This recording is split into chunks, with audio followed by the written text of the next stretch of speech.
What do you do in your free time? In my free time, I enjoy a variety of activities. I often spend time outdoors, going for walks or bike rides. I also like to read books, especially fiction novels. Additionally, I'm passionate about cooking and experimenting with different cuisines. Sometimes, I like to unwind by watching movies or playing video games. Do you like outdoor activities? Yes, I enjoy spending time outdoors. It's a great way to relax and connect with nature. I often go for walks in parks or by the river. Sometimes, I also enjoy cycling or playing outdoor sports like badminton. Outdoor activities help me stay active, improve my mood, and appreciate the beauty of the natural world. How often do you participate in outdoor activities? I try to engage in outdoor activities at least a few times a week, weather permitting. Even short walks in the neighborhood can be refreshing and beneficial. However, during weekends or holidays, I often dedicate more time to outdoor pursuits, such as hiking, cycling, or picnics. The frequency of my outdoor activities depends on my work schedule and other commitments. Would you like to try new activities? Yes, I'm always open to trying new activities. It's a great way to learn new skills, challenge myself, and discover hidden interests. Whether it's a new sport, a creative hobby, or a cultural experience, I embrace the opportunity to step outside of my comfort zone and explore new possibilities. Trying new things keeps life exciting and helps me grow as an individual.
One of the most memorable long walks I ever had was during a summer vacation a couple of years ago.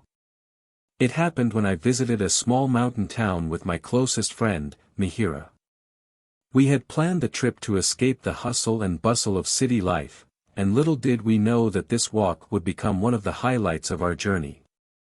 The walk took place on a trail that led up to a stunning viewpoint overlooking the entire valley. It started early in the morning when the air was crisp and cool.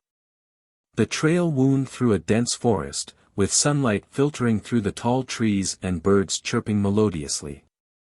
The route was about 7 kilometers long, but it felt much longer because of the steady incline and uneven terrain.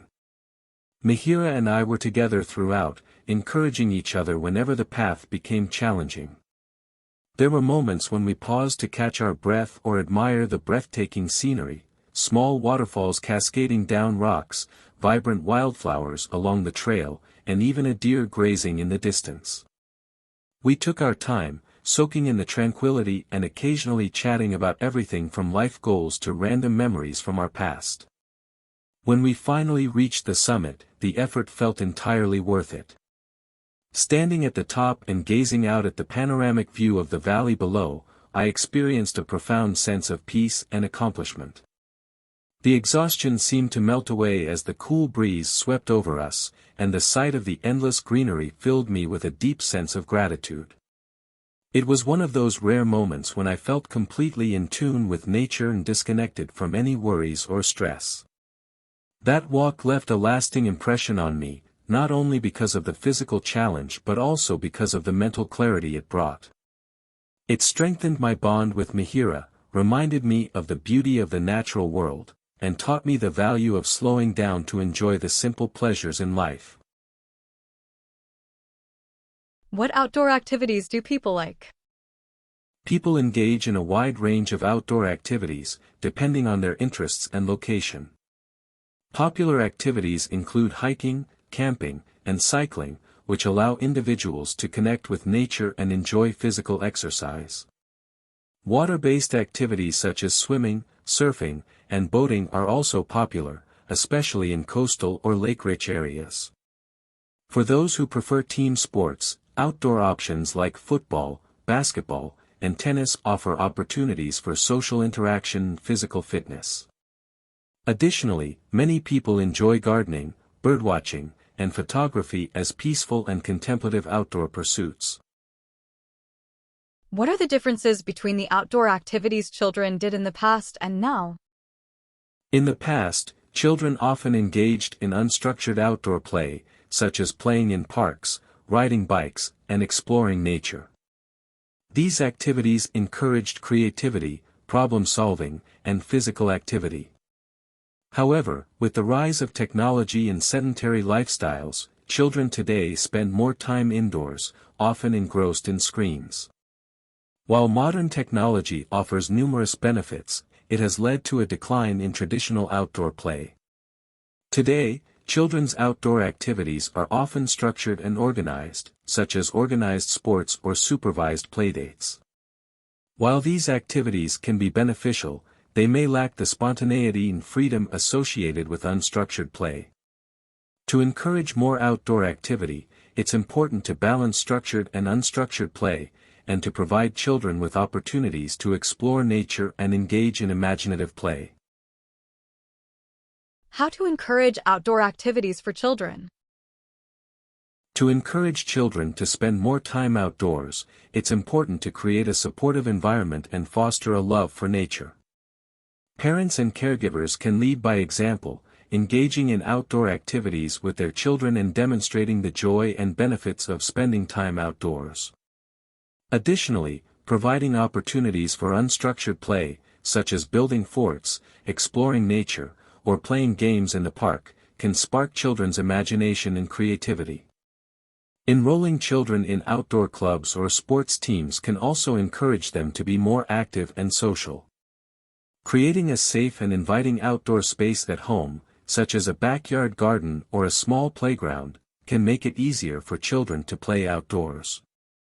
By prioritizing outdoor activities and limiting screen time, we can help children develop a lifelong appreciation for nature and a healthy lifestyle. Is leisure important to everyone? Why? Yes, leisure is crucial for everyone. It provides a much-needed respite from the demands of work and study, allowing individuals to relax, recharge, and rejuvenate. Engaging in leisure activities can reduce stress, improve mental health, and boost creativity. Furthermore, leisure activities can foster social connections, as they often involve spending time with friends and family.